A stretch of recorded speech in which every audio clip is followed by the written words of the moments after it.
অবশেষে দেখা হয়েছে বিএনপির চেয়ারপারসন বেগম খালেদা জিয়া ও অন্তর্বর্তী সরকারের প্রধান উপদেষ্টা অধ্যাপক ডক্টর মোহাম্মদ ইউনূসের। প্রধান উপদেষ্টার কার্যালয়ের সশস্ত্র বাহিনীর বিভাগের আমন্ত্রণে সাড়া দিয়ে বৃহস্পতিবার বিকেল 4:15টার দিকে সেনাকুঞ্জের সংবর্ধনা অনুষ্ঠানে গিয়েছেন বেগম জিয়া। কারামুক্ত হওয়ার পর এই প্রথম কোনো অনুষ্ঠানে অংশ নিতে ঘরের বাইরে বের হয়েছেন তিনি।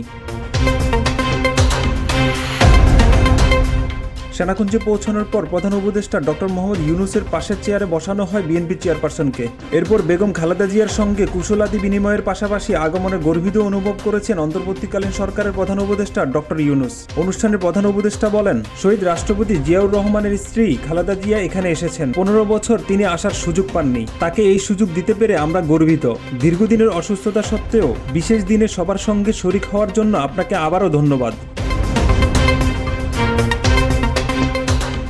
এর আগে গত মঙ্গলবার সশস্ত্র বাহিনী দিবস উপলক্ষে সেনাকুঞ্জের সংবর্ধনা অনুষ্ঠানে বিএনপির চেয়ারপারসন বেগম খালেদা জিয়া ও দলটির ভারপ্রাপ্ত চেয়ারম্যান তারেক রহমান সহ 26 নেতাকে আমন্ত্রণ জানিয়েছিল অন্তর্বর্তী সরকারের প্রধান উপদেষ্টা কার্যালয়ের সশস্ত্র বাহিনী।